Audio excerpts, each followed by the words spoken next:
नमस्कार दोस्तों, मैं सुमित सिंह आप सभी का विद्यासागर ऑनलाइन क्लासेस में स्वागत करता हूं। जैसा कि पता है आपको कि हम लोगों ने अभी तक 2 क्लास कर चुके हैं और हमारा जो कॉन्सेप्ट है, हमारी टीम का जो कॉन्सेप्ट है, वो कॉन्सेप्ट ऐसा है कि हर अल्टरनेट में यानी एक दिन के बाद अगले दिन हम लोग पूरे 2 दिन की जानकारी को आप लोगों के सामने रखते हैं। और हमारा जो इस कॉन्सेप्ट को रखने का जो तरीका है वो 2 तरीका है। पहला जो तरीका हम लोगों का है वो होगा कॉन्सेप्ट क्रैकर करंट अफेयर्स। दूसरा होगा चलते चलते, यानी वो दोनों में क्या डिफरेंस है थोड़ा समझ लीजिए। पहला जो है कॉन्सेप्ट क्रैकर, इसमें आप डेटा तो जानेंगे ही, क्वेश्चन के माध्यम से डेटा जानेंगे और साथ ही साथ उसका पूरा डिटेल्स भी आप देखेंगे। यानी कि अगर उस टॉपिक से कहीं भी किसी तरीके का करंट अफेयर्स किसी भी एग्जामिनेशन में अगर आती है या कोई भी एग्जामिनेशन चाहे कहीं भी हो, आप आसानी से क्या कर सकते हैं, उसको टिक आउट कर सकते हैं, आप आसानी से आंसर ढूंढ सकते हैं। तो वो हमारा हो गया कॉन्सेप्ट क्रैकर। दूसरा जो है खास करके वनडे एग्जामिनेशन के लिए, जो खास करके रेलवे का, एनटीपीसी जो एग्जामिनेशन होने वाले हैं, चाहे वो दरोगा का, ये सब जितने भी वनडे एग्जामिनेशन वाले जो भी हैं, उसमें क्या है कि डायरेक्ट आपका कॉन्सेप्ट वाला क्वेश्चन है, वो डायरेक्ट क्या करता है, आपका जो बेस्ड क्वेश्चन होता है, डायरेक्ट आप बोल सकते हैं थॉट बेस्ड बोल दीजिए, या उसको आप डायरेक्ट ये भी कह सकते हैं कि डायरेक्ट क्वेश्चन जहां से आपको डेट दे दे या फिर कुछ नाम पूछ दे, उस टाइप के क्वेश्चन को हम लोग चलते चलते टाइप में डिस्कस करेंगे।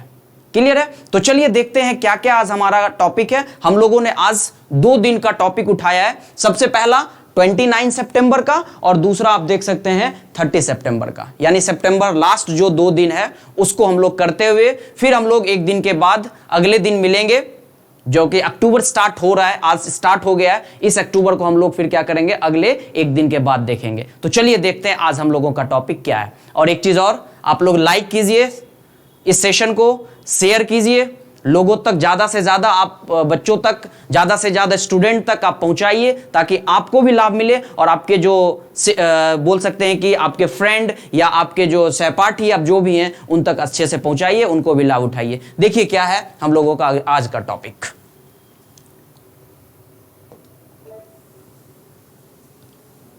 देखिए क्या है टॉपिक आज का, आप देख रहे होंगे काफी अच्छे से। पहला जो हमारा टॉपिक है वो करंट अफेयर से पहला टॉपिक है, देख सकते हैं अच्छे से। क्या है क्वेश्चन मैं पढ़ता हूं, आंसर आप थोड़ा सा बताएंगे इस पे क्या है होगा। देखिएगा, प्रधानमंत्री नरेंद्र मोदी, ध्यान से देखिएगा क्या है क्वेश्चन, क्या बोला जा रहा है कि प्रधानमंत्री नरेंद्र मोदी ने नमामि गंगे मिशन के तहत, ये नमामि गंगे मिशन जो है वो उत्तराखंड में क्या किया गया, इंप्लीमेंट किया गया। इस उत्तराखंड में क्वेश्चन पूछा जा रहा है कि कितनी परियोजनाओं की शुरुआत की है। क्वेश्चन समझ गए? फिर एक बार क्वेश्चन बोल रहा हूं, देख लीजिए। प्रधानमंत्री नरेंद्र मोदी ने नमामि गंगे मिशन के तहत उत्तराखंड में कितनी परियोजनाओं की शुरुआत की है। आप आंसर फटाक से बताइए, कितनी परियोजनाएं? ऑप्शन आपके पास है 3, 6, 8 या 10। बताइए आंसर। चलिए देखते हैं क्या है। देखिए, नरेंद्र मोदी ने 29 सितंबर 2020 को उत्तराखंड में नमामि गंगे मिशन के तहत 6 मेगावाट, देख लीजिए कितना बोला जा रहा है, 6 मेगावाट प्रोजेक्ट। देखिए क्या कह रहा है, कितने, 6 मेगावाट प्रोजेक्ट का उद्घाटन, यही आपका आंसर है। देख लीजिए 6 मेगावाट प्रोजेक्ट, यानी 6 टोटल कितने हो गए, 6 मेगावाट प्रोजेक्ट का उद्घाटन जो है वो वीडियो कॉन्फ्रेंसिंग के माध्यम से किया है।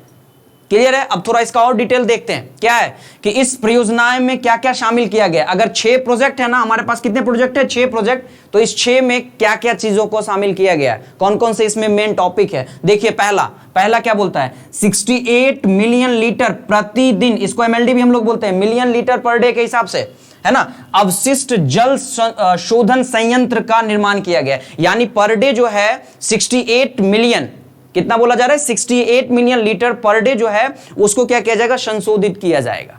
है ना, जो अपशिष्ट होंगे, जो खराबियां होंगी, उसको क्या किया जाएगा, हटा करके वाटर को एक तरीके से क्या किया जाएगा, प्यूरिफाई किया जाएगा। आप ये समझ लीजिए कि गंगा में गिरने वाले जो पानी होंगे उससे जो अपशिष्ट रह जाते हैं, उस अपशिष्ट को हटा करके तब पानी को क्या किया जाएगा, गंगा में प्रवाहित कराया जाएगा। पहला ये हो गया। दूसरा देखिए क्या कहता है, दूसरा, पहला टॉपिक ये था, दूसरा क्या कह रहा है, जगजीतपुर, ये भी हरिद्वार में ही है, हरिद्वार में 27 मिलियन लीटर पर डे का अपग्रेडेशन किया जा रहा है। ये क्या होता है, अपग्रेडेशन का मतलब हो गया उसको और ज्यादा क्या करना, उस व्यवस्था को थोड़ा सा और बढ़ाना। देख लीजिए फिर क्या, ये कहां का है, पहला क्या हो गया, 68 मिलियन पर डे अपशिष्ट, ये शोधन संयंत्र के द्वारा इसको किया जाएगा। दूसरा क्या बोल रहा है, यहां जो प्रोजेक्ट चलेगा उसमें थोड़ा सा क्या किया जाएगा, अपग्रेड लाया जाएगा। देखिए फिर तीसरा क्या बोल रहा है, ये दो हो गए। तीसरा देखिए, तीसरा क्या हम लोगों का, 68 मिलियन, कितना बोला जा रहा है, 68 मिलियन, समझ रहे हैं ना, 68 मिलियन लीटर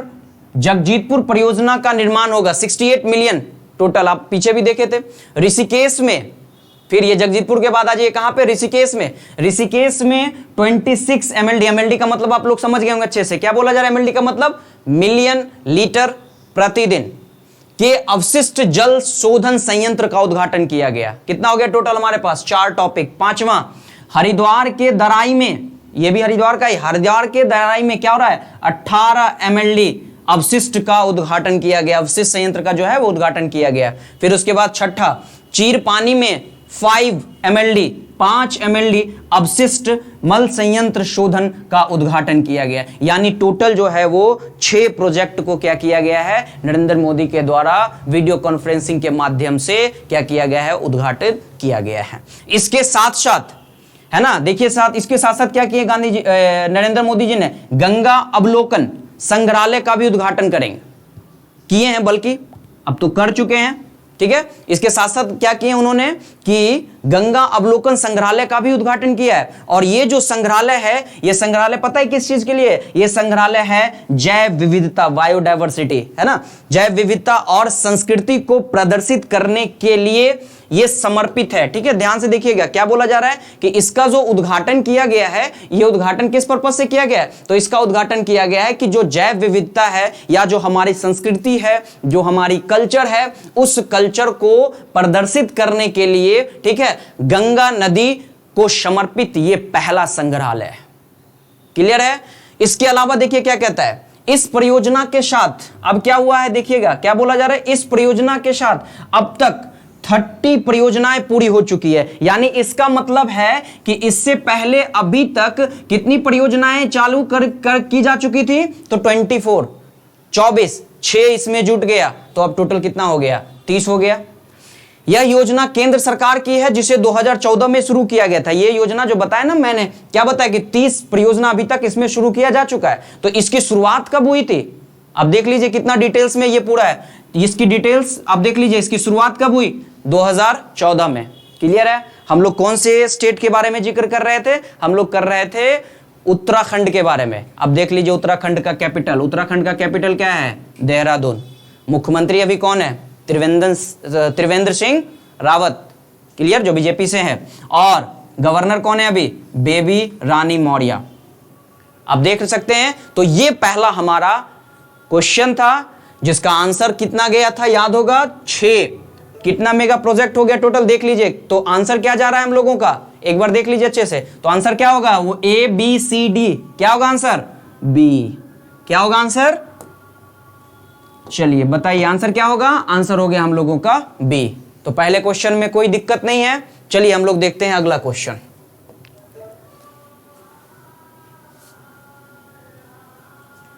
पेन का साइज ये वाला लिया जाएगा सर, एक मिनट, वो नीचे से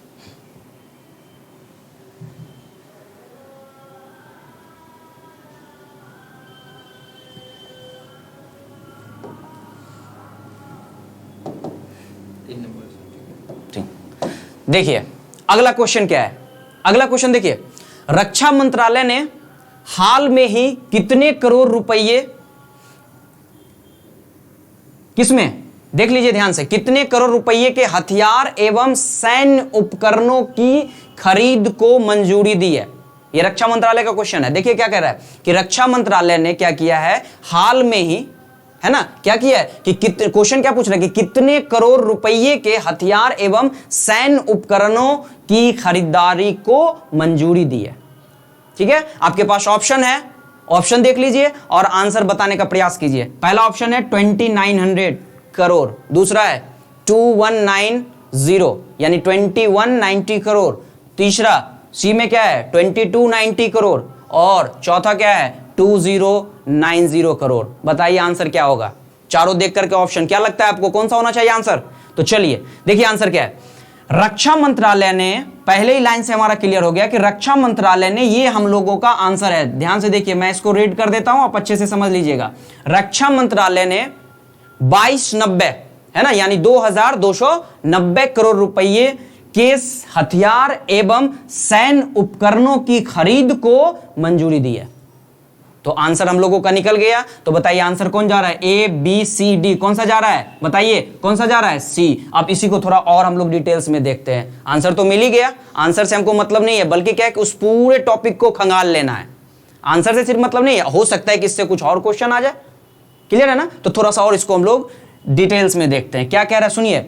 इसमें अमेरिका से लगभग 72,000 सिग सोर असोल्ट राइफल, राइफल जो होती है ना, एक गन होती है ना, उस गन को खरीदारी करने के लिए लगभग कितना ऑर्डर किया गया है? तो 72,006 और असोल्ट राइफल का खरीदारी का ऑर्डर दिया गया है। दूसरा देखिए, रक्षा संबंधी जितना भी निर्णय होता है ये रक्षा मंत्रालय के द्वारा तो लिया ही जाता है, और रक्षा मंत्रालय का जो सर्वोच्च समिति है जिसका क्या नाम है, रक्षा मंत्रालय के अंदर एक स्पेशल कमेटी बना हुआ है, और उस कमेटी का क्या नाम है? उसका नाम है रक्षा अधिग्रहण परिषद।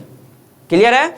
देखिए क्या कहता है, क्या बोला है? रक्षा अधिग्रहण परिषद, डीएसी बोलते हैं, ये डिसीजन लेते हैं। यानी रक्षा मंत्रालय का जितना भी रक्षा से संबंधित डील होती है वो सब डील कौन करती है? डीएसी यानी रक्षा अधिग्रहण परिषद के द्वारा ये डील की जाती है। इसके अलावा देखिए क्या कह रहा है इसमें, आगे क्या बोल रहा है, इसका कुछ और मैंने टॉपिक निकाल के दिया आप लोगों को। देखिए क्या कहता है अगला, वायुसेना और नौसेना के लिए करीब जो ये डील हुआ है ना 22,290 करोड़ का, उसमें देखिए किसके लिए खास करके है, वायुसेना और नौसेना के लिए 970 करोड़ रुपए। कितने करोड़ का रुपए का बात हो रहा है? ध्यान से बताइएगा, कितने करोड़ रुपए का बात हो रहा है? तो 970 करोड़। किसके लिए? वायुसेना और नौसेना के लिए, है ना। इसको क्या बोला गया? इतना एंटी एयरफील्ड वेपन प्रणाली शामिल किया गया, यानी इतने रुपये का जो है ना एंटी एयरफील्ड वेपन्स जो हथियार होती है उसको क्या किया गया? वायुसेना और नौसेना दोनों के लिए तैयार किया जा रहा है। उसके बाद तीसरा देखिए टॉपिक क्या कह रहा है, रक्षा मंत्रालय ऐसे फैसले लगातार, क्यों ऐसा फैसला सरकार लगातार ले रही है? आप देखते होंगे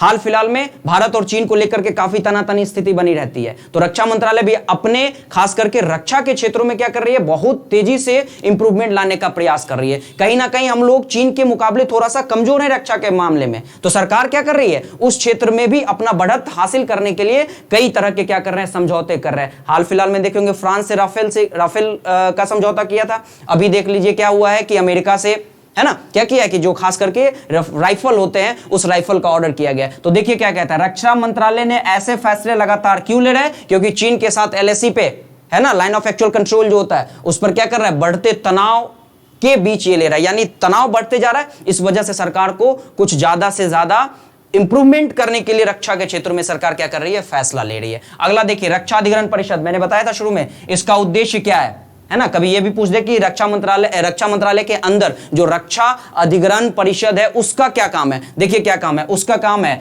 कि मांग की गई क्षमताओं, जितना डिमांड हुआ है के संदर्भ में सशस्त्र बलों को अनुमोदित आवश्यकताओं की शीघ्र खरीद, यानी ये बहुत तेजी से काम करती है। जैसे ही कोई चीज का ऑर्डर हुआ रक्षा मंत्रालय के द्वारा, ये उस पर तुरंत वर्क करना शुरू कर देता है, और आवंटित बजटीय संसाधन, आपको जितना बजट मिला है, आखिर इसको कुछ बजट मिलेगा तब ना, एक तो ऑर्डर आया, दूसरा बजट आया, उस ऑर्डर और बजट को क्या करता है? काफी तेजी से आगे बढ़ाता है, और उसको बढ़ा करके जो उसको निर्धारित सीमा या निर्धारित समय दी जाती है, उस निर्धारित समय सीमा के अंदर ये क्या करती है? काम करती है। ये आपका इसका काम हो गया। किसका काम? तो ये काम हो गया रक्षा अधिग्रहण परिषद का। तो आंसर हम लोग देख लिए, सी नंबर आंसर गया। अब इसका पूरा आप डिटेल देख लिए। चलिए अब हम लोग देखते हैं अगला क्वेश्चन। अगला क्वेश्चन क्या है? देखिए क्या अगला क्वेश्चन, तीसरा क्वेश्चन, ध्यान से देखिए। तीसरा क्वेश्चन क्या जा रहा है? तीसरा क्वेश्चन है किस मंत्रालय के द्वारा, फिर मंत्रालय का जिक्र हुआ है, देखिए क्या कहता है, किस मंत्रालय के द्वारा आईसीएमआर के वैक्सीन वेब पोर्टल, थोड़ा ध्यान से देखिएगा क्या बोल रहा है, वैक्सीन का वेब पोर्टल है ना, देखिए क्या कहता है, वैक्सीन के वेब पोर्टल और कोविड-19 जो अभी चल रहा है कोरोना वायरस, उसको लेकर के राष्ट्रीय नैदानिक रजिस्ट्री यानी क्लिनिकल जो है ना ट्रायल को लेकर के नेशनल लेवल पे एक वेब पोर्टल बनाया गया और इस वेब पोर्टल को बना करके शुभारंभ भी कर दिया गया। आखिर क्या है ये वेब पोर्टल और किस मंत्रालय के द्वारा इस वेब पोर्टल को लॉन्च किया गया, हम लोग देखते हैं। हमारे पास ऑप्शन क्या क्या है, ध्यान से देखिए, हमारे पास ऑप्शन है केंद्रीय रक्षा मंत्रालय, दूसरा ऑप्शन क्या है केंद्रीय गृह मंत्रालय, तीसरा ऑप्शन क्या है केंद्रीय स्वास्थ्य मंत्रालय और चौथा ऑप्शन क्या है विदेश मंत्रालय। क्या लगता है आपको आंसर क्या होना चाहिए, बताइए क्या होना चाहिए, ए बी सी डी, क्या रक्षा मंत्रालय, गृह मंत्रालय या फिर स्वास्थ्य मंत्रालय या विदेश मंत्रालय।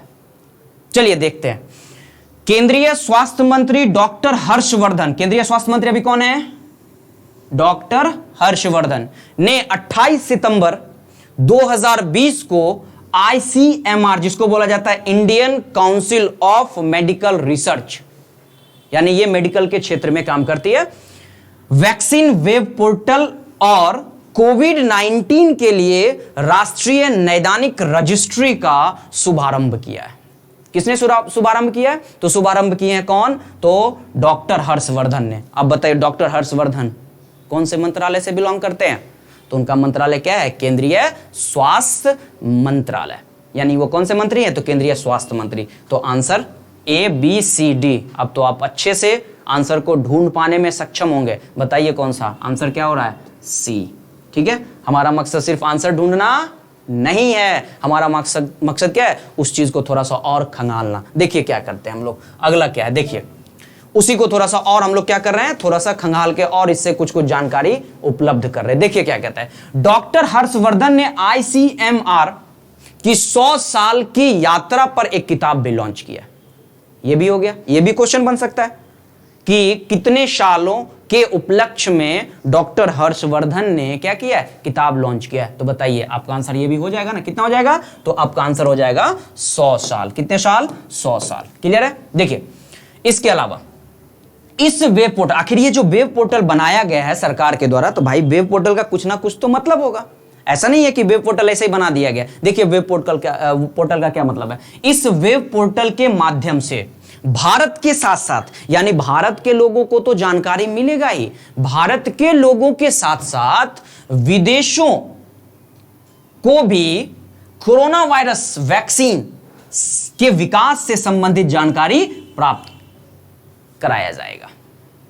यानी ये जो वेब पोर्टल है, ये वेब पोर्टल आप ये समझ लीजिए कि कोरोना वायरस का क्या अभी अपडेट है, कोरोना वायरस के वैक्सीन को लेकर के क्या अपडेट है, ये सारे इस वेब पोर्टल पे उपलब्ध कराए जाएंगे। और इस वेब पोर्टल पे ना सिर्फ भारतीय को बल्कि विदेशियों को भी क्या किया जाएगा, इससे रूबरू करवाया जाएगा।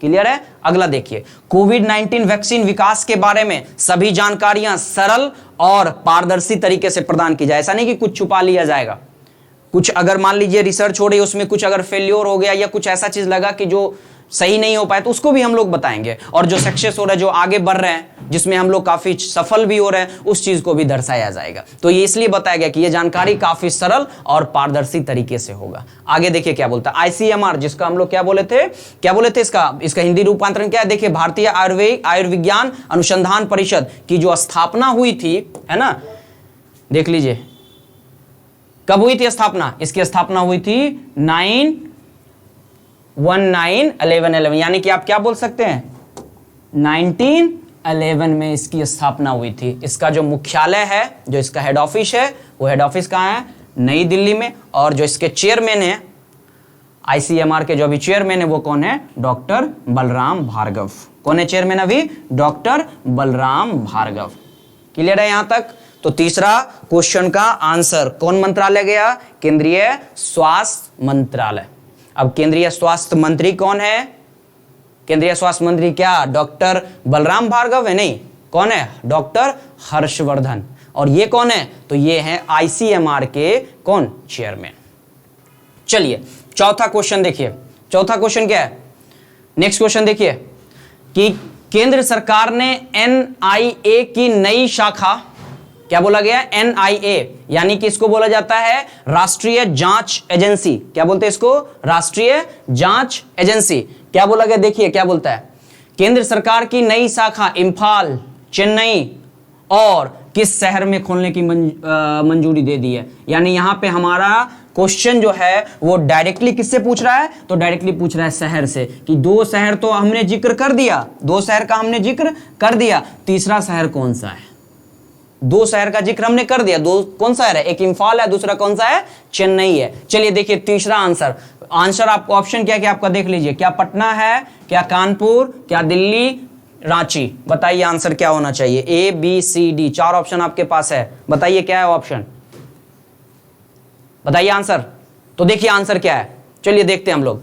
केंद्रीय गृह मंत्रालय ने, जो अमित शाह है, ने राष्ट्रीय जांच एजेंसी को इंफाल, चेन्नई और रांची, यही आंसर था हम लोगों का ना, यही था ना क्वेश्चन, यही पूछ रहा था ना कि कौन सा शहर है, तो अगला कौन शहर है, रांची में क्या किया, स्थापित करने को मंजूरी दी है। क्लियर है। अगला क्या बोल रहा है, अब एनआईए इसका मकसद क्या है, एनआईए का मकसद क्या है, राष्ट्रीय जांच एजेंसी जो है ना, इसका क्या मकसद है ना। देखिए क्या कहता है, नेशनल इंटेलिजेंस जो हमारी एजेंसी है, इसका क्या काम होता है, तो इसका काम है, इससे आतंकवाद रोधी जांच एजेंसी है ना, जो आतंक के खिलाफ, आतंकवाद के खिलाफ जो काम करने वाली एजेंसी है, उसको, उससे रिलेटेड जो है न्यूज, किसी भी राज्य में अगर कोई ऐसी स्थिति बनती है जहां पर लग रहा है कि आतंकवाद का कोई खतरा है या आतंकवाद से कोई परेशानी आने वाली है, तो उससे रिलेटेड ये तुरंत जो है क्विक रिएक्शन करने वाली ये एक संस्था है। और ये संस्था तब ना क्विक रिएक्ट करेगी जब हर क्षेत्रों में इसकी ब्रांच होगी। तो इसलिए सरकार क्या कर रही है, इसके ब्रांच को धीरे धीरे फैला रही है। तो अभी रांची में, इंफाल में और कहां पे बोला गया, चेन्नई में इसका ब्रांच लगाया गया है। एनआई का जो है, एनआईए का अतिरिक्त शाखाओं की स्थापना एजेंसी का जो मकसद है, देखिए क्या कहता है, इसका जो स्थापना है, इस स्थापना से क्या हो रहा है, आतंकी के खिलाफ, आतंकवादी के खिलाफ क्या पहले से और अधिक सक्षम हो पाएगी। पहले से तो हम लोग हैं ही कैपेबल, थोड़ा सा और कैपेबिलिटी को बढ़ा रहे हैं, थोड़ा सा और ज्यादा हम लोग सक्षम हो रहे हैं। तो सक्षम कब होंगे, जब हमारी ब्रांच खुलेगी। तो उसी के तहत क्या किया गया, ये ब्रांच खोला जा रहा है। चलिए देखिए अगला क्या है, यानी इससे पहले भी कहीं ना कहीं ब्रांच था, हम लोग देखते हैं कौन कौन सा ब्रांच इससे पहले था, कहां कहां ये ब्रांच खोला गया था, हम लोग सब पूरा इसका डिटेल्स देखते हैं।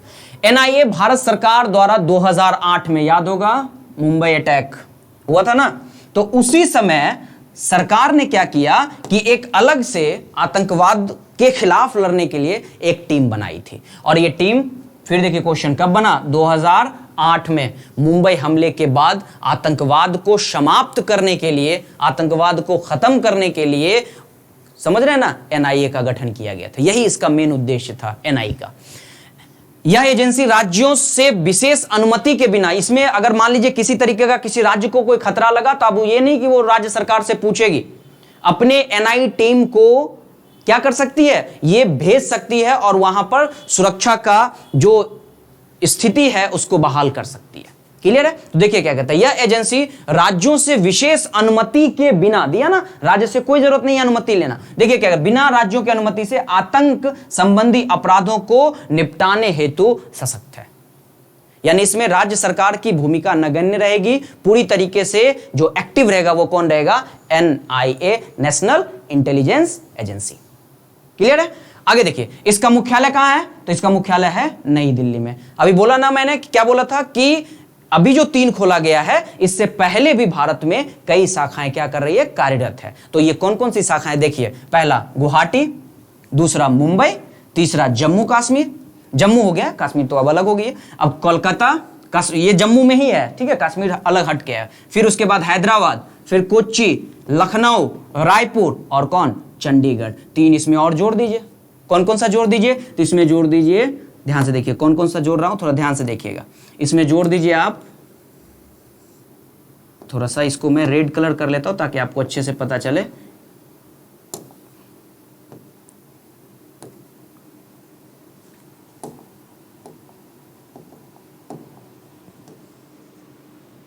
देखिएगा क्या क्या हो, 3 मैंने जो जोड़ा था पीछे उसी को मैं यहां क्या कर रहा हूं, मेंशन कर रहा हूं, ठीक है।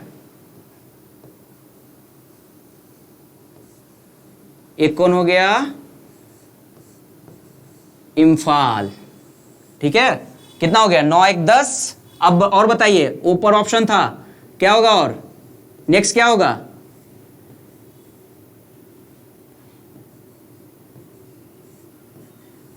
चेन्नई,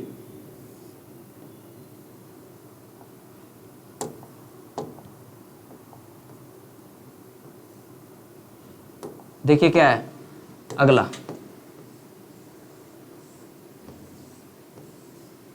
चेन्नई। और बताइए तीसरा ऑप्शन क्या था, तीसरा रांची। अब बताइए कितना हो गया टोटल, टोटल एनआईए का ब्रांच कितना हो गया, तो 12 हो गया। एक बार फिर नाम देख लीजिए, गुवाहाटी, मुंबई, जम्मू, कोलकाता, हैदराबाद, कोच्चि, लखनऊ, रायपुर और चंडीगढ़। ये तो पहले से था, 3 नया ब्रांच को लगे, कहां कहां, इम्फाल में, चेन्नई में और रांची में। क्लियर है। इसके जो डायरेक्टर हैं एनआईए के डायरेक्टर, वो कौन है, योगेश चंद्र मोदी। कौन है, योगेश चंद्र मोदी। तो ये था एनआईए का पूरा। अब देखिए अगला क्वेश्चन क्या है हम लोगों का, अगला क्वेश्चन क्या है, देखिए फिर उसी से रक्षा मंत्री से रिलेटेड ये क्वेश्चन है। देखिए क्या कहता है क्वेश्चन, सुनिए ध्यान से, फिर उसके बाद आप इसका आंसर निकालिए। क्या है क्वेश्चन, रक्षा मंत्री राजनाथ सिंह ने, तो यहां से एक और आपका क्वेश्चन बन गया ना, क्या बन गया कि रक्षा मंत्रालय अभी किनके पास है, तो वो किनके पास है, राजनाथ सिंह के पास। उन्होंने क्या किया, IDX, बताता हूं इसके बारे में, इवेंट के दौरान डिफेंस इंडिया स्टार्टअप चैलेंज, यानी डिस्क 4 इसको बोला जाता है, डिफेंस इंडिया स्टार्टअप चैलेंज 4 जो है ये चौथी बार, और कौन से पहल का उद्घाटन किया है। एक तो ये तो किया ही है, डिफेंस इंडिया स्टार्टअप चैलेंज ये तो किया ही है, इसके साथ और कौन से पहल का उद्घाटन किया गया। आपके पास ऑप्शन देखिए, IDX 4 फौजी, IDX 0, फौज 04, और उसके बाद इनमें से कोई नहीं। क्या लगता है आंसर क्या होना चाहिए, A B C D, आपके हिसाब से क्या होना चाहिए, A या B या C या D। चलिए देखिए तो क्या है आंसर। रक्षा मंत्री राजनाथ सिंह ने 29 सितंबर 2020 यानी 29 सितंबर 2020 को IDX इवेंट के दौरान डिफेंस इंडिया स्टार्टअप चैलेंज और IDX फौजी पहल का लॉन्च किया है, यानी ये हमारा आंसर था। क्या था आंसर, IDX 4 फौजी। अब क्या ये काम करेगी, क्या इसका पर्पस है लाने का, देखिए इसको हम लोग अगले टॉपिक में देखते हैं क्या है इसका लाने का पर्पस क्या है। देखिए क्या कहता है, उन्होंने बताया, क्या बताया उन्होंने, तो उन्होंने बताया क्या कि डिस्क 4 जो है ना, चैलेंज अपने पहले संस्करणों से, जो पुराना था, जो पहले इससे पहले जो एक तरीके से कमिटी बनी थी या उस पे जो वर्क हो रहा था, उसमें थोड़ा सा और डेवलपमेंट किया गया है, जिससे और हमारा देश आगे बढ़ेगा और देश में विकास और नवाचार को बढ़ावा मिलेगा। नवाचार मतलब समझ रहे हैं ना, नए नए टेक्नोलॉजी, है ना, क्योंकि समय के साथ हमें टेक्नोलॉजी में भी इंप्रूवमेंट करना पड़ता है। तो वही यहां पे भी बोल रहा है कि टेक्नोलॉजी में भी हमें इंप्रूवमेंट करने में क्या करेगा, ये IDX हेल्प करेगा। IDX फॉर फौजी पहल भारत के सशस्त्र कर्मियों की इस कार्यक्रम में भागीदारी सुनिश्चित करेगी, यानी कि सशस्त्र कर्मियों को, समझ रहे ना, सशस्त्र मतलब जिनके पास अस्त्र होती है, तो उनको जो है ना भागीदारी करने का और ज्यादा मौका मिल जाएगा। कब, जब से ये प्रोग्राम को लॉन्च किया जा रहा है तब से। इसके अलावा इस कार्यक्रम में बिपिन रावत भी थे। बिपिन रावत कौन है, तो ये हमारे CDS के हेड हैं, है ना। कौन है CDS, क्या है पता है ना, chief of defence staff, chief of defence staff. अब ये क्या होता है पता है, चीफ ऑफ डिफेंस स्टाफ, ये भी हाल फिलहाल में स्टेबल किया गया है, आपको पता ही होगा। इसका जो एस्टेब्लिशमेंट हुआ है चीफ ऑफ डिफेंस स्टाफ का, इसका एस्टेब्लिशमेंट कब हुआ है, 24 दिसंबर 2000, कितना बोलेंगे इसको, 2000 ऐसे कर देते यहां पे, 2019 ये स्टेबल हुआ है, ठीक है। इसमें तीनों सेना को मिला करके, जल सेना, थल सेना और वायु सेना, इस तीनों का एक हेड बनाया गया, और वो हेड कौन है अभी हमारे, बिपिन रावत। क्लियर है यहां तक, चलिए, तो ये वीडियो कॉन्फ्रेंसिंग के माध्यम से ये भी उसमें शामिल थे। आईडीएक्स रक्षा के लिए नवाचार परिस्थिति तंत्र बनाता है, यानी एक ऐसा पारिस्थितिकी तंत्र बनाता है, एक ऐसा माहौल बनाता है, एक ऐसा सिचुएशन बनाता है जिसमें क्या हो सके कि हम लोग नवाचार जैसी स्थिति, न्यू टेक्नोलॉजी जैसी स्थिति को और ज्यादा बेहतर कर सके। इसके लिए इन्होंने, सरकार ने क्या किया, 2018 में प्रधानमंत्री नरेंद्र मोदी के द्वारा ही इसको शुरुआत कर दिया गया था। आईडीएक्स जो रक्षा हम लोग देख रहे हैं, इसकी शुरुआत कब की जा चुकी थी, तो ये 2018 में नरेंद्र मोदी के द्वारा ही शुरू किया जा चुका था पहले ही। तो ये था हमारा क्वेश्चन। तो इसका आंसर क्या जाएगा, बताइएगा इसका आंसर क्या जाएगा। तो इसका आंसर जाएगा ए, ठीक है, इसका आंसर कौन जाएगा, ए नंबर, देख लीजिए, क्लियर है। चलिए, ये इसका आंसर क्या चला गया, ए नंबर। चलिए अब अगला क्वेश्चन हम लोग देखते हैं। चलिए अगला देखिए क्या है question. Next, power finance corporation PFC, power finance corporation PFC ने किस मंत्रालय के साथ एक प्रदर्शन आधारित समझौते ज्ञापन पे हस्ताक्षर किया है। यानी कि जो पावर फाइनेंस कॉर्पोरेशन है ना, उस कॉर्पोरेशन ने क्या किया है कि पूछा जा रहा है क्वेश्चन कि कौन से मंत्रालय के साथ क्या किया है कि एक ज्ञापन पर हस्ताक्षर किया है। आपका क्वेश्चन ये है, लेकिन इसमें सिर्फ हम लोग शुरू में बताए थे कि हम लोगों का मकसद सिर्फ इस क्वेश्चन का आंसर नहीं ढूंढना है, उस पूरे क्वेश्चन से रिलेटेड जितने टॉपिक बनते हैं या बन रहे हैं, हमने सब क्या किया, आपको उसको बोर्ड के माध्यम से यहां पे बताने का प्रयास किया। देखिए क्या है, तो ऑप्शन क्या क्या आपके पास, ऑप्शन है आपके पास रक्षा मंत्रालय, दूसरा ऑप्शन क्या आपके पास पेट्रोलियम मंत्रालय, तीसरा ऑप्शन आपके पास कौन है, ऊर्जा मंत्रालय, और चौथा ऑप्शन आपके पास क्या है, सड़क मंत्रालय। 4 मंत्रालय। अब देखिए इसका आंसर क्या होगा, ठीक है, क्वेश्चन समझ गए ना। चलिए क्वेश्चन समझ गए, तब इसका आंसर देखिए, विवरण में इसका आंसर देखिए क्या कह रहा है। कह रहा है कि पीएफसी ने ऊर्जा मंत्रालय भारत सरकार के साथ, कौन मंत्रालय के साथ बोल दिया, ऊर्जा मंत्रालय, यानी यही हमारा आंसर हो गया। कौन मंत्रालय के साथ, तो ऊर्जा मंत्रालय। ऊर्जा मंत्रालय भारत सरकार के साथ एक प्रदर्शन आधारित समझौते ज्ञापन पे हस्ताक्षर किया है। अब क्या है इस हस्ताक्षर में, देखिए इस समझौते में वित्तीय वर्ष जो 2020-21 का है, 2020-21 जो अभी चल रहा है, इसके दौरान पीएफसी के द्वारा, किसके द्वारा, पीएफसी के द्वारा प्राप्त किए जाने वाले विभिन्न लक्ष्यों का विवरण दिया गया है। यानी पीएफसी इस 2020-21 में क्या वर्क करेगी, इसे क्या टारगेट दिया गया है और इस टारगेट को ये कैसे पूरा करेगा, इस पूरे चीज का डिटेल्स है इस समझौता में। क्लियर है। भारत सरकार ने 36,000 करोड़ रुपए का एक महत्वाकांक्षी राजस्व लक्ष्य निर्धारित किया। यानी इसको बोला गया है कि आपको जो है, आपको राजस्व लक्ष्य जो है, जिसको टैक्स हम लोग बोलते हैं, राजस्व कर, उसको जो है आपको कितना देना है, तो 36,000 करोड़ रुपए का ये इनको एक लक्ष्य दिया गया कि इतना लक्ष्य आप क्या करेंगे कि पूरा करेंगे। क्लियर है। तो यही बस, इसमें ज्यादा इंफॉर्मेशन है, बस आपको क्या याद रखना है, 2 बात याद रखना है। पहला, ये किनके साथ किया है समझौता, तो समझौता किए ऊर्जा मंत्रालय के द्वारा, और इन्हें क्या लक्ष्य दिया गया है, तो इन्हें लक्ष्य दिया गया कि 36,000 करोड़ रुपए का जो महत्वाकांक्षी राजस्व लक्ष्य है उसको आपको क्या करना है, निर्धारित करना है। चलिए आगे, पीएफसी के अध्यक्ष, ये थोड़ा हटा लीजिएगा, कौन है, रविंदर सिंह, ठीक है। उसके अलावा ऊर्जा राज्य मंत्री, क्योंकि जिनके साथ समझौता किए वो कौन है, स्वतंत्र प्रभार इनको दिया गया, ये कौन है, राजकुमार सिंह। क्लियर है। तो इस टॉपिक से रिलेटेड, यानी अभी तक जो हम लोगों ने 6 क्वेश्चन देखा, ये क्वेश्चन हम लोगों का किस बेस पे है, कॉन्सेप्ट क्रैकर करंट अफेयर। क्या बोले, कॉन्सेप्ट क्रैकर करंट अफेयर। यानी हम लोगों ने ना सिर्फ उससे आंसर निकाला, बल्कि उस पर क्या किया, बहुत ज्यादा डिटेल से हम लोगों ने इस पूरे टॉपिक को देखा। क्लियर है। तो चलिए अब हम लोगों का जो नेक्स्ट सेक्शन है, नेक्स्ट सेगमेंट जो है, वो देखिए क्या है हम लोगों का, वो है चलते चलते वन लाइनर, है ना। बस इसको हम लोग वनडे एग्जामिनेशन के खास जो है ना, अभी जो होने वाला जितने भी एग्जाम, खास उसी के पर्पज से ये बनाया गया। ठीक है, आप इसको देखिए, समझिए, और इस पर थोड़ा सा क्या करेंगे, थोड़ा सा इसको अगर रिवीजन आप कर लेते हैं तो आपके लिए काफी ज्यादा ये बेनिफिट देके जाएगा। देखिए क्या है चलते चलते का पहला क्वेश्चन, क्या है पहला क्वेश्चन, देखिए क्या है चलते चलते का पहला क्वेश्चन है।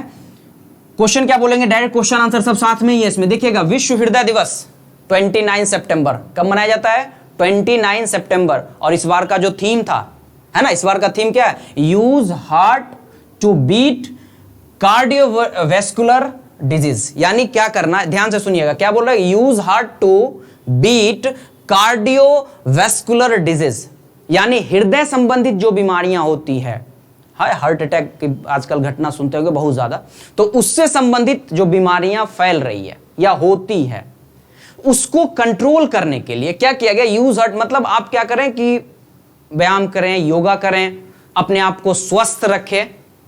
तो उसी चीज को अवेयर करने के लिए हम लोग क्या करते हैं कि 29 सितंबर को विश्व हृदय दिवस मनाते हैं, ताकि ज्यादा से ज्यादा लोगों को इस बीमारी के बारे में, इससे होने वाले खतरे के बारे में अवेयर कराया जाए, ताकि लोग अवेयर होंगे तो उसके लिए क्या करेंगे, वो ऐसी बीमारी ना हो, इसके लिए लोग क्या करेंगे, आगे स्टेप लेंगे। क्लियर है। अब वर्ल्ड हार्ट जो फेडरेशन है ना, कोई ना कोई इसका टीम होगा, इसका फेडरेशन जो बना वो कब बना, 2000 में ही बना था। इसका मुख्यालय कहां है, तो इसका मुख्यालय है जेनेवा में। जेनेवा कहां पे है, तो स्विट्जरलैंड। स्विट्जरलैंड की कैपिटल बर्न, स्विट्जरलैंड की कैपिटल क्या है, बर्न है। क्लियर है ना। आगे देखिए, इसके अध्यक्ष कौन है, राजीव गुप्ता। इसके अध्यक्ष कौन है, राजीव गुप्ता। चलिए अगला क्वेश्चन, फिर हम लोगों ने क्या किया है कि एक और डेट से उठाया है क्वेश्चन, क्या है, खाद्य हानि एवं अवशिष्ट की जागरूकता का अंतर्राष्ट्रीय दिवस। यानी कि खाद्य हानि, जो हम लोग अवशिष्ट, जो कहने का मतलब हम ये बताना चाह रहे हैं आपको कि जैसे हम खा पी करके हम लोग क्या करते हैं, बहुत सारे ऐसे पदार्थ होते हैं जिसको हम लोग जहां तहां फेंक देते हैं, या खाने वाले भी चीज होता है वो हम बेकार में उसको फेंक देते हैं। तो कहीं ना कहीं हमारे खाद्य आपूर्ति जो करते हैं मंत्रालय या विश्व लेवल पे भी, वर्ल्ड लेवल पे भी जो टीम काम करते हैं, उसको कहीं ना कहीं इस चीज की एक कमजोरी लगती है कि हाँ हम लोग जो कर रहे हैं ये कहीं ना कहीं गलत कर रहे हैं। तो लोगों को अवेयर कैसे किया जाए, तो अवेयर करने के लिए क्या किया कि सरकार ने क्या किया, एक अपना डेट चुन लिया कि इस डेट में लोगों को क्या करेंगे, इसके बारे में बताएंगे। तो खाद्य हानि एवं अवशिष्ट जागरूकता अंतर्राष्ट्रीय दिवस 29 सितंबर को मनाया जाता है, और ये जो मनाया जाता है ये पहला ही संस्करण है, ये 2020 पहला ही संस्करण है। इसकी शुरुआत हुई थी 2019 में, 74वां यूएन जब मीटिंग हुआ था, यूएन महासभा हुआ था, पता होगा 74वां यूएन महासभा कहां, न्यूयॉर्क में है ना, क्योंकि इसका हेड ऑफिस ही कहां है, इसका हेड ऑफिस ही है न्यूयॉर्क। कहां हेड ऑफिस, न्यूयॉर्क में। तो यहीं पर 74वां, जैसे अभी चल रहा है 15 से 30 सितंबर तक, कल खत्म हुआ है, यूएन महासभा चल रहा था। तो ऐसे ही ये जो यूएन महासभा है, ये जो चला था 74वां, ये कहां, न्यूयॉर्क में चला था। क्लियर है।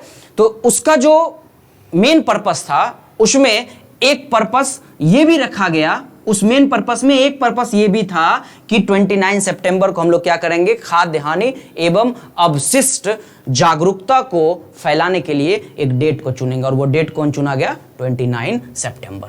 चलिए आगे देखिए क्या है, नेक्स्ट क्या है, इसका विषय क्या है, इसका विषय है कि भोजन की हानि और बर्बादी को रोकें, ऑब्वियसली। उसके बाद लोगों के लिए और ग्रह के लिए, ना सिर्फ लोगों के लिए बल्कि जो इस पृथ्वी ग्रह पे जितने भी लोग रह रहे हैं उन सब के बारे में सोचना है। ये इसका थीम है इस साल का 2020 का। क्या थीम है, भोजन की हानि और बर्बादी को रोकना, और लोगों के लिए और ग्रह के लिए, ना सिर्फ लोगों के लिए बल्कि जितने भी ग्रह पे लोग रह रहे हैं, जितने भी ग्रह पे जीव जंतु प्राणी जो भी हैं, उन सबको ध्यान में रखना है। क्लियर है। चलिए आगे देखिए, एक और है, हम लोगों ने डेट से एक और क्वेश्चन उठाया है, क्या है, अंतर्राष्ट्रीय अनुवाद दिवस, ट्रांसलेशन जिसको हम लोग बोलते हैं ना, इंटरनेशनल ट्रांसलेट डे। ये कब मनाया जाता है, तो ये मनाया जाता है 30 सितंबर को। कब मनाया जाता है, इंटरनेशनल ट्रांसलेट डे कब मनाया जाता है, तो ये मनाया जाता है 30 सितंबर को। इस साल का थीम क्या था, इस साल का थीम क्या है, आपको बस थीम याद रखना। इसमें ज्यादातर इसमें देखिए थीम क्या दिया गया, संकट में दुनिया के लिए शब्दों की तलाश करना। अभी हम लोग संकट की दौर से गुजर रहे हैं, कोरोना महामारी जैसा भयानक संकट सभी पे क्या किया है, जबरदस्त रूप से अपना असर डाला है। तो उससे कैसे कम किया जाए, कुछ ऐसे शब्दों का तलाश किया जाए जिससे हम लोगों के बीच में आपसी सहमति बन सके, है ना। तो उसके लिए शब्दों को तलाशने के लिए हम लोग क्या करते हैं कि 30 सितंबर को क्या किया हम लोगों ने, अंतर्राष्ट्रीय अनुवाद दिवस मनाया। और थीम क्या है, संकट में दुनिया के लिए शब्दों की तलाश करना। क्लियर है यहां तक। चलिए अब अगला क्वेश्चन हम लोग देख लेते हैं। अगला क्या है, देखिए नेक्स्ट क्या है, नवाड कर्नाटक में, नवाड कहां पे, कर्नाटक में क्या करेगा, तो देखिए क्या करने वाला है नाबार्ड, ठीक है। नाबार्ड क्या करने वाला है कर्नाटक में, तो कर्नाटक में स्वच्छता साक्षरता अभियान चलाने वाला है। क्या चलाने वाला है, स्वच्छता साक्षरता अभियान चलाने वाला है। और इसके जो अभी चेयरमैन है वो कौन है, CR चिंताला।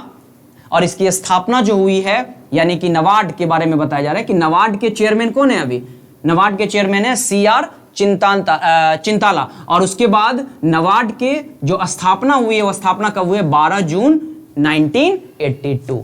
थोड़ा सा इसके बारे में समझिए नाबार्ड करता क्या है। नाबार्ड जो है ना, एग्रीकल्चर रिलेटेड जितने भी बैंक हैं, एग्रीकल्चर रिलेटेड जितने भी बैंक हैं उन सबों का ये हेड होता है। तो आप समझ ही गए होंगे कि एग्रीकल्चर से रिलेटेड जितना भी वर्क होगा वो सब जो है वो कहां से रेगुलेट किया जाएगा, तो वो किया जाता है नाबार्ड से रिलेटेड। क्लियर है। अब देखिए ये कर क्या रहा है, तो ये कर रहा है स्वच्छता साक्षरता अभियान चला रहा है। यानी कि ये कह सकते हैं कि साफ सफाई रखने के लिए, है ना, जहां तहां कूड़ा कचरा ना फेंके, शहरों को कैसे स्वस्थ बनाए स्वच्छ बनाए, उसके लिए सरकार के साथ मिल करके नाबार्ड प्रोग्राम को चला रहा है। क्लियर है। चलिए अगला देखिए, अब एक योजना है ना, ये तो यहां तक का हो गया। अब अगला क्वेश्चन देखिए क्या है, अगला टॉपिक क्या हम लोग का, अरुंधति स्वर्ण योजना। क्या है अरुंधति स्वर्ण योजना, डायरेक्ट आपसे पूछ दे अरुंधति स्वर्ण योजना किस राज्य में लागू किया गया, या अरुंधति स्वर्ण योजना क्या है, आपसे दोनों में से कोई भी क्वेश्चन पूछ दे तो आपका आंसर यहां तैयार है। क्या आंसर है, अरुंधति स्वर्ण योजना। स्टेट बताइए कौन सा स्टेट, असम। कौन सा स्टेट है, अरुंधति स्वर्ण योजना कौन से स्टेट में, असम में। क्लियर है। चलिए अब इसका क्या पर्पस है, क्यों ये शुरू किया गया है, तो देखिए क्या कहता है, नवविवाहित दुल्हन जिनका अभी शादी हुआ है उसमें दुल्हन को क्या किया जाएगा, 10 ग्राम सोना का नगद मूल्य दिया जाए। यानी 10 ग्राम सोने का जितना दाम होगा गोल्ड का, उसका जो है नगद रुपया क्या किया जाएगा, नवविवाहित दुल्हनों को दिया जाएगा। क्लियर है। इसी में याद होगा पिछले हम लोग वीडियो में बताए थे, क्या बताए थे कि असम में एक और आया था, याद है ना, ग्राम अचोनी योजना। एक बार फिर हम यहां मेंशन कर देते ताकि आप लोग भूले ना। याद होगा क्या बताए थे, ग्राम अचोनी योजना।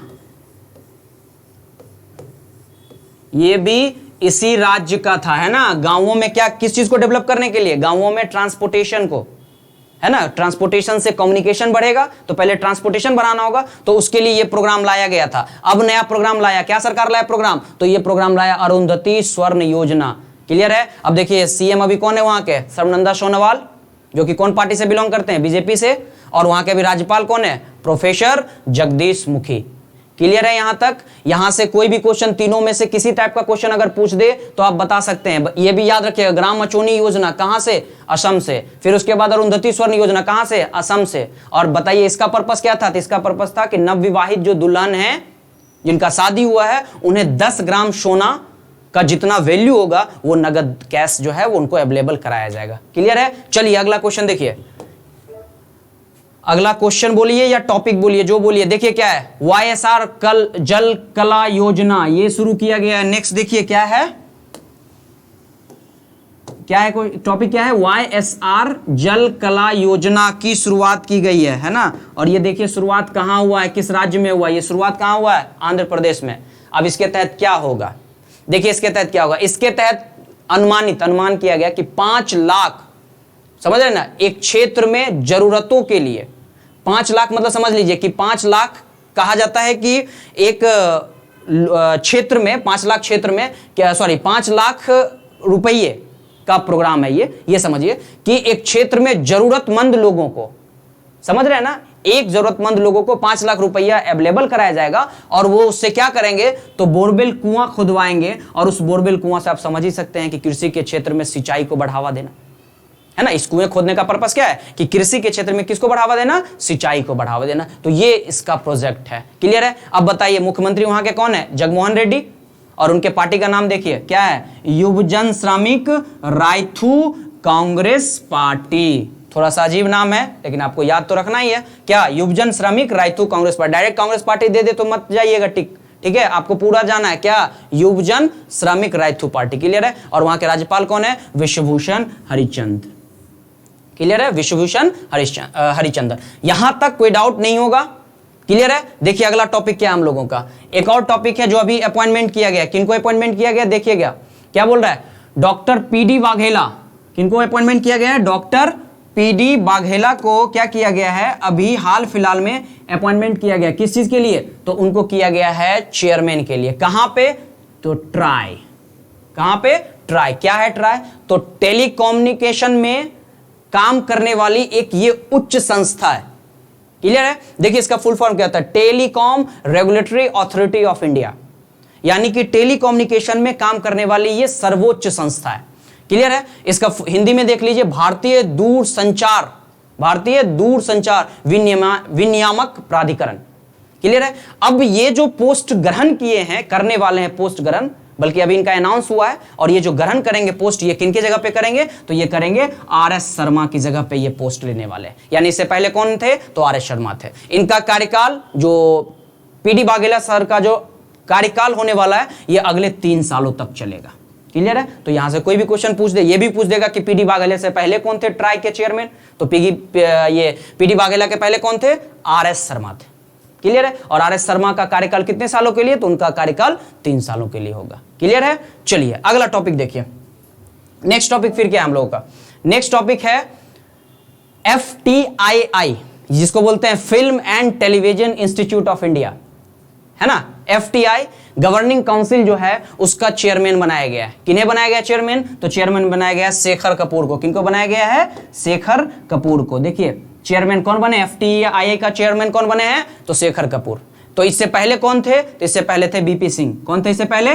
बीपी सिंह। और शेखर कपूर का जो कार्यकाल होने वाला है, उनका कार्यकाल मार्च 2023 तक। एक बात और गौर कीजिएगा यहाँ पे, ये मार्च 2023 तक अभी हैं, ठीक है? बीपी सिंह मार्च 2023 तक हैं। इसके बाद इनका पद दिया जाएगा किनको? तो शेखर कपूर को।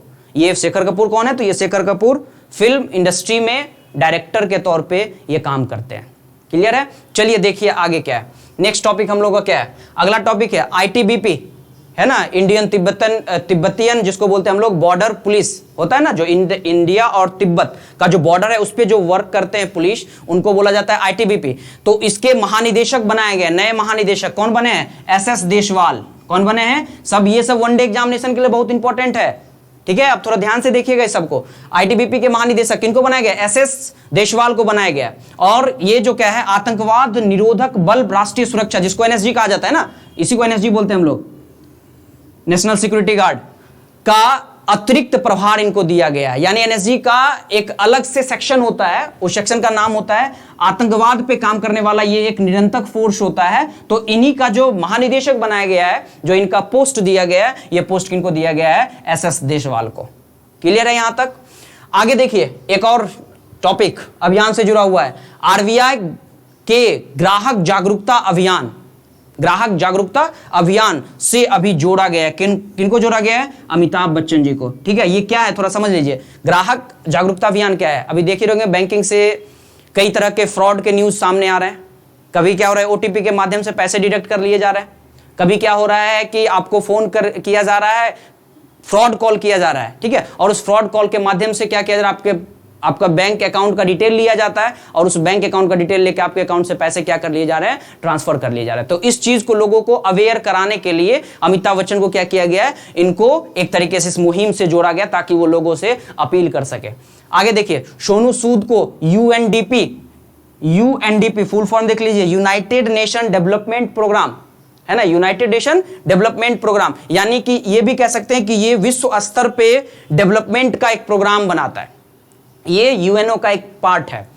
और इसमें क्या किया गया है कि सोशल ह्यूमैनिटेरियन एक्शन अवार्ड से सम्मानित किया है। किन्हें सम्मानित किया है? सोनू सूद को। अभी पता ही होगा हाल में इन्होंने कोरोना महामारी के दौरान इन्होंने कितना अच्छा काम किया था। कई प्रवासियों को जो पैदल आने पे मजबूर थे, उन्हें क्या किया? बसों का ये प्रबंध करा करके, है ना, उनको क्या किया? वहां से, मुंबई से, कई जगहों से उनको क्या किया? घर तक पहुंचाया। तो इस सेवा को देखते हुए UNDP ने क्या किया है? इन्हें एक अवार्ड से सम्मानित किया है। और वो अवार्ड क्या है? तो वो अवार्ड कहा जाता है special humanitarian action award.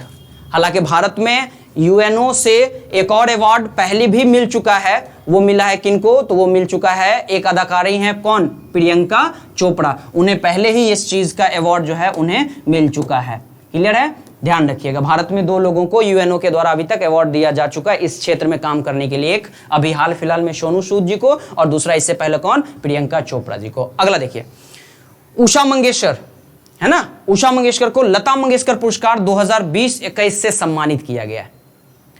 Lata Mangeshkar हमारे इंडिया की कहा जाता है कि उनको आवाज का कोकिला कहा जाता है उनको, या ये भी बोल सकते हैं कि अभी तक वैसे आवाज वाले खास करके फीमेल में सिंगर आज तक नहीं हुई है, और कई लैंग्वेज में इन्होंने क्या किया है, सॉन्ग रिकॉर्ड किए हैं, तो उन्हीं का एक अवार्ड दिया जाता है, जो सबसे अच्छी गाना गाती हैं उन्हीं के लिए एक अवार्ड होता है, और ये अवार्ड किनको दिया गया, तो उषा मंगेशकर जी को दिया गया है। और ये पुरस्कार देती कौन सरकार है, तो ये पुरस्कार देती है महाराष्ट्र सरकार। कौन सरकार देती है, देखिए यहाँ पे ये पुरस्कार किनके द्वारा दिया जाता है, तो ये पुरस्कार दिया जाता है महाराष्ट्र सरकार के द्वारा। और महाराष्ट्र के अभी सीएम कौन है, उद्धव ठाकरे, जो शिवसेना पार्टी से हैं, और अभी राज्यपाल कौन है, तो भगत सिंह कोश्यारी। क्लियर है यहाँ तक कोई डाउट?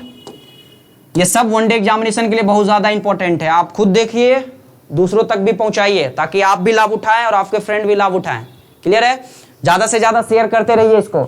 आगे देखिए क्या है, असम की एकमात्र महिला, ये तो यहां तक का राज्य का न्यूज था। अब राज्य के न्यूज से हम लोग थोड़ा निधन पे आ जाते हैं कि कुछ जो हमारे फेमस सेलिब्रिटी थे, या ये भी कह सकते हैं कि कुछ हमारे प्रसिद्ध व्यक्ति थे जो हमें छोड़कर चले गए, तो उनके बारे में कुछ देख लेते हैं। असम की एकमात्र महिला सीएम, एकमात्र, अभी तक असम की एकमात्र सीएम महिला हुई थी, कौन, सैयदा जनवरा तैमूर, है ना। इनका जो है अभी हाल में ही निधन हो गया है, कितने तारीख को, 28 सितंबर 2020 को। और इनका जो कार्यकाल था, ये जब सीएम थी, तो इनका कार्यकाल कब से कब तक था, 6 दिसंबर 1980 से 30 जून 1981, यानी हाल में ही, हाल क्या, परसों ही, है ना, 2 दिन पहले ही क्या हुआ है कि इनका मृत्यु हुआ है। क्लियर है? आगे देखिए, सुप्रसिद्ध गीतकार थे, गीतकार मतलब जो गाना लिखते हैं, अभिलाष नाम था उनका, क्या नाम था उनका, अभिलाष का निधन हो गया, कितने तारीख को, 29 सितंबर को। इनका असली नाम क्या था, इनका असली नाम था ओम प्रकाश झा। अब इनको क्यों जानना जरूरी है, आप एक गीत सुनते होंगे, काफी फेमस गीत है, ये गीत नहीं बोलिए बल्कि प्रार्थना है। हर स्कूल में अभी भी स्कूल मतलब टाइमिंग जो होता है, उसमें जब प्रार्थना किया जाता है, तो उस प्रार्थना के समय में ये गीत गाया जाता है क्लास स्टार्ट होने से पहले। और वो गीत कौन सा है, इतनी शक्ति हमें देना दाता, गाना सुने ही होंगे। ये गाना के जो राइटर थे, जो गीतकार थे, वो यही थे। इन्होंने ही क्या किया था, इस गाना का गीत दिया था, इस गीत को उन्होंने लिखा था। कौन लिखे थे, तो सुप्रसिद्ध गीतकार कौन थे, अभिलाष। आगे देखिए, लास्ट टॉपिक है हम लोगों का, एक यहां पे थोड़ा सा करेक्शन कर लीजिएगा, है ना। क्या करेक्शन कीजिएगा बता देता हूं, करेक्शन कीजिएगा यहां पे करेक्शन कर लीजिएगा, वृद्ध लेखक, कौन लेखक, वृद्ध लेखक, है ना। वृद्ध लेखक और आलोचक डॉक्टर GS आमोर का निधन हो गया, है ना। कौन थे, वृद्ध लेखक थे और आलोचक थे डॉक्टर GS आमोर, इनका निधन 29 सितंबर को हो गया। ये कन्नड़ और अंग्रेजी भाषा में, कौन भाषा में, कन्नड़ और अंग्रेजी भाषा में कई पुस्तकें लिख चुके थे। और यही नहीं, सिर्फ पुस्तक ही नहीं लिखे थे, बल्कि इनको जो सबसे बड़ा पुरस्कार होता है लेखकों का, साहित्य अकादमी पुरस्कार, उससे भी इन्हें नवाजा जा चुका था। क्लियर है? तो आज का टॉपिक हमारा यहीं तक है। हम लोग आशा करते हैं कि आप इस टॉपिक को अच्छे से समझे होंगे, ना सिर्फ अच्छे से समझे होंगे बल्कि इसको आप नोट भी किए होंगे, ताकि आने वाले एग्जामिनेशन में अगर इससे रिलेटेड कोई क्वेश्चन पूछे तो आप आसानी से उसको हल कर सकते हैं। क्लियर है? तो पीडीएफ के लिए आप हमारा चैनल ज्वाइन कर लीजिए, टेलीग्राम चैनल है विद्यासागर ऑनलाइन क्लासेस, आप इसको ज्वाइन कर लीजिए। जितना जल्दी ज्वाइन करेंगे पीडीएफ आपको उतनी जल्दी उपलब्ध हो जाएगी। इसके अलावा सब्सक्राइब कर लीजिए, बेल बटन जो है आइकन, उसको आप दबा लीजिए, और ज्यादा से ज्यादा लोगों तक, ज्यादा से ज्यादा बच्चों तक शेयर करें, ताकि आपके साथ साथ आपके फ्रेंड को भी ज्यादा से ज्यादा लाभ मिलेगा। जैसे ही आप लोगों का सहयोग बढ़ते चला जाएगा, हमारी प्रयास होगी और आपको बेहतर से बेहतर सुविधा उपलब्ध कराया जाए। तो चलिए मिलते हैं हम लोग एक दिन बाद अगले क्लास में। तब तक आप अपना ख्याल रखिए, आसपास का ख्याल रखिए, अपनों का ख्याल रखिए। मिलते हैं, धन्यवाद।